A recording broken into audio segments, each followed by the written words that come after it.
Alors, on l'a vu, les tables temporaires, qu'elles soient locales, globales, ou même créées de façon définitive avec du selecting to, c'est-à-dire non précédé par le symbole dièse ou dièse dièse, eh bien, ce sont des solutions qui vont permettre de stocker le résultat d'une requête pour pouvoir rebondir et faire une autre requête select, cette fois-ci plus complexe, qui va s'appuyer sur le résultat de cette première select. Ça présente quand même un inconvénient, eh bien, c'est que cette table, une fois créée, il va falloir penser à la supprimer.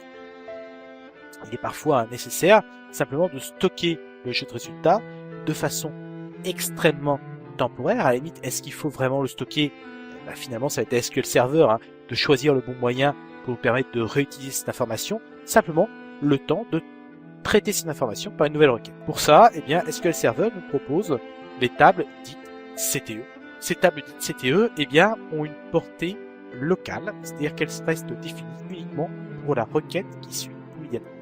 On va prendre un petit exemple et on va reprendre notre exemple de notre requête qui permet d'extraire les clients de Loire-Atlantique. Donc, on va exécuter cette première requête select qui va nous renvoyer un jeu de résultats.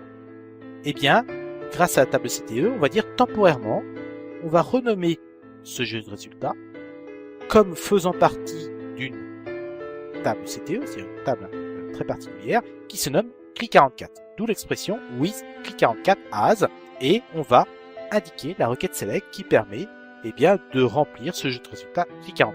Et derrière, sur l'instruction qui suit immédiatement, on va pouvoir utiliser ce jeu de résultats CLI44 exactement comme une table, c'est-à-dire qu'on va pouvoir faire un select étoile from CLI44, mais on pourrait faire des jointures, des projections, des calculs, bref, on peut faire ce qu'on veut. Et donc quand on va exécuter ma requête, bien sûr on a le même résultat, puisque ici ma deuxième requête ne fait que lire ce jeu de résultats CLI44, mais ça se déroule sans aucune difficulté. Alors, attention, ce jeu de résultats CLI44 est vraiment local et disponible uniquement pour l'instruction qui suit immédiatement la définition de cette table CTE. Si on reprend quasiment la même requête, donc la définition de la table CTE, with CLI44 as, mais simplement, au lieu d'aller interroger directement cette table CTE à l'issue de sa définition, on va compter le nombre de clients, puis tenter d'afficher le contenu de cette table CTE. On va exécuter ce script, et cette fois-ci au niveau du jeu de résultats, il nous indique qu'il y a 28 clients, donc ça c'est la requête select count étoile from client qui nous renvoie cette information. Et puis le select étoile from CLI44, il nous renvoie un message d'erreur en disant attention, je ne connais pas cette table CLI44 ou cet objet que vous nommez CLI44. En effet, ce jeu de résultats CLI44 est disponible uniquement dans la requête qui suit la définition de cette table CTE.